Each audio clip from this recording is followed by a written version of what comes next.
Hey guys, David from Heroes Radio here, and I just tried to do this recording on my webcam, and I realized that the quality on my webcam compared to the camera that's on my phone is a lot worse. So I'm going to try and do this on my phone instead and see if I end up getting a much better quality video. So, which actually gives me a chance to redo the recording as it is and do a better job. So these are my first initial thoughts on Chromie Day 1, and I don't like her. I don't like her, and I want my $10 back. And I know that seems harsh, but I really don't like her kit, and I really don't like the flavor. So let's start with the kit, because I said I didn't like kit first. So let's start with the kit. She has two damaging abilities. That is Sandblast and Dragon's Breath. And both of those abilities are on a 1 second delay and a 1.5 second delay. So both of her attacks aren't immediate. It's not like a Nova skill shot or even a Chaina skill shot. I mean, it just feels bad. It feels bad to miss because you either have to shoot. Excuse me. You either have to shoot at the target or where with Sands Blast. Let's start with Sands Blast. Both of them. You either have to shoot at the target where they are now, or you have to shoot where you think they're going to go. And if you shoot where you think they're going to go, then you run into the problem of they may not be there. And so, because Chromie's abilities are so telegraphed, right? When you see the hands come up, or when you see the dragon fly out of the top of her, you know what's coming. So you either need to, it's a bit of a guessing game, but I feel like most of the time, if you just kind of move in the other direction, you're not going to get hit. And so her abilities really require enemy teams to be stupid and clumped up together. And it's like Kael'thas all over again, where, towards the later few games I played with her on my stream today, after some of those games went by, I was starting to hit more people. I was doing the after the first game, and I saw how well somebody did with the Sandblast build. I did that instead and started doing a lot better. But again, it requires enemies to constantly be grouped up in order for you to be able to hit all of them. And the same thing with Dragon's Breath. If you want to do anything with Dragon's Breath, they pretty much have to be clumped up together. They have to be just wanting you to hit them, because with how telegraphed those abilities are, good players, especially at the upper echelons of even Hero League and getting into pro play, they're going to see it coming, they're going to get out of the way, and it's going to do nothing. Chromie, I honestly think Chromie is not going to see pro play. They're either going to have to take away... They're gonna have to take away or delay on her Q ability. They just have to. They have to I feel, to make that hero viable. I mean, you can tune down the damage if you want. If you feel like having it on a delay is too brutal. If you feel like having it on a delay is too brutal, I hear you. Right, I do. But at the same time, if you don't, it's too easy to miss.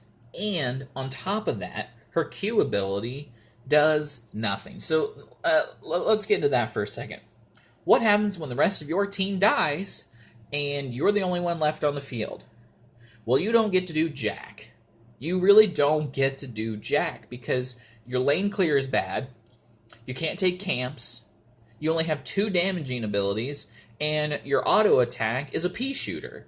So if the rest of your team dies and you're that jerk on your team, I never took bye-bye in any of the games that I played, but if you are that Chromie player that takes bye-bye and you pour it out of the game and the rest of your team dies and you're the only one that lives, guess what? Now you're alive and you can't do jack because your Sands Blast doesn't target anything but heroes. Hits nothing but heroes. Nothing. Not a single nothing, nada. Nothing but heroes. Ever. Okay? Second, if you don't take the ability at level 7, that reduces the cooldown of your Dragon's Breath by 50%, but also reduces the damage by 25%, which, if you think about it, you're getting to cast it twice as often, so you're still getting to do 1.5% of the damage, I think? Yes, in total. Over 2 uses of the ability, you are doing 1.5% damage, so it is a damage increase. So I actually think that's the better talent, but the one where it's in the middle might end up being what people are picking. I disagree, but that's just me. And so that's the one I found that I liked more because I got to use it more, and especially since I'm using Chromie for poke, it kept people off of turn-ins more. It kept people from capping curses. It kept people from doing turn-ins on black hearts. Probably on the Immortal. Oh my gosh, Chromie's terrible on Battlefield of Eternity. Just the worst. But for the same reasons. She can't do anything when the team's dead. She can't go lane clear because her auto attacks are so poor, and unless you take that ability that gives your Dragon's Breath a 7-second cooldown, you get to use it once every 14 seconds. Like, that's like once a wave, right? Like, it's useless. It's absolutely useless. And that's it. Your other abilities are Time Trap, which is also on a 2-second delay, so it's hard to use that defensively, and Time Trap's going to end up being like Murky's Egg. If you try to use it in the middle of a battle, good players that see it, because it's visible before the 2 seconds are up, good players are going to see it, and they're going to kill it. And then you have 15 seconds where you can't use Time Trap. It's completely worthless to you. And then she has 2 ultimates. And both of those ultimates don't do damage. They don't do damage. No damage. No damage on these ults means they're worthless. They're absolutely worthless. You have Slowing Sands, or Swirling Sands, or some S alliteration with Sands, okay? And it sucks. You think you could use it for zoning, but people just seem to avoid it. Or they just walk right through. They don't care. They don't care. Especially tanks. Tanks don't... Tanks don't give a fuck. Tanks don't give a fuck, man. They're just going to walk right through. I'm sorry. This is my vlog, so this is where I get to be unprofessional compared to the actual show. Tanks don't give a fuck about Slowing Sands. They don't. They'll just walk right through. It's sad. And then your Temporal Loop, people can get cleansed out of it. So any healer worth his salt who says, "Oh, there's a Chromie on the other team," or there's a Zool on the other team, or whatever else, they're gonna take cleanse. And they're going to see that little ticking clock above your head, which is on a 70-second cooldown, and guess what? They're going to cleanse you. They're going to cleanse you, and that ultimate is a waste. And guess what? If you get your ultimate cleansed, it is a worthless ult. It was a waste.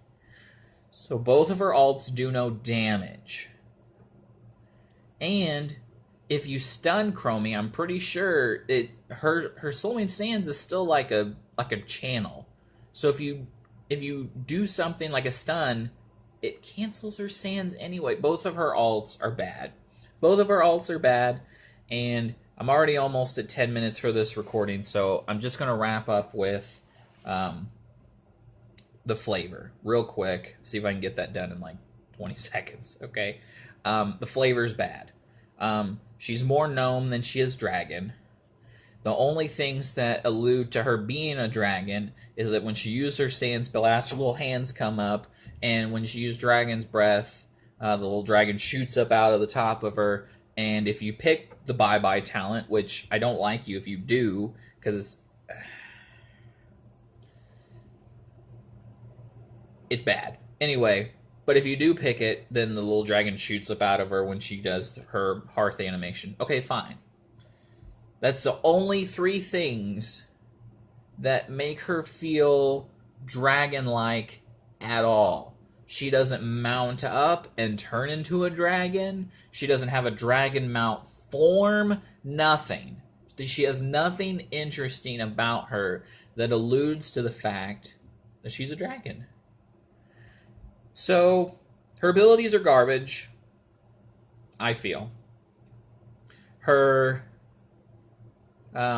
ultimates are bad, and the flavor's not there. So, I want my $10 back. I know I'm not going to get it. She's not worth $10. She's worth, if she goes on sale, for $5. I'd buy her for $5. But, you know, knowing what I know now, I wouldn't buy her. I wouldn't take her into Hero League. I don't care about getting her to 5. I'm going to get her to 5 eventually, just because that is my goal. My goal is to be able to have every hero to level 5 and own all the heroes. And so the only heroes I don't own are Tannis and Chen. And both of them are at level 5 because I got them to level 5 on free-to-play days. So all I have to do is just buy them. And I'm doing gold because I don't want to spend real money on those guys because they're not my cup of tea. Honestly, Chen, better than Chromie. And then, bam, like, that's a big statement, right? That's a huge statement. Like, who says Chen is better than Chromie? This guy. This guy right here says Chen's better than Chromie. Chromie's bad. Chromie has no flavor. The flavor on her is real bad. She's more gnome, and I like gnomes, but if I wanted a gnome, and I wanted a burst gnome, I wanted Millhouse Mana Storm, and you gave me Chromie. This has been David from Heroes Radio. I hope you enjoy your time in the Nexus. I hope you found this video interesting, and I hope to do more of them, and have a good time in the Nexus.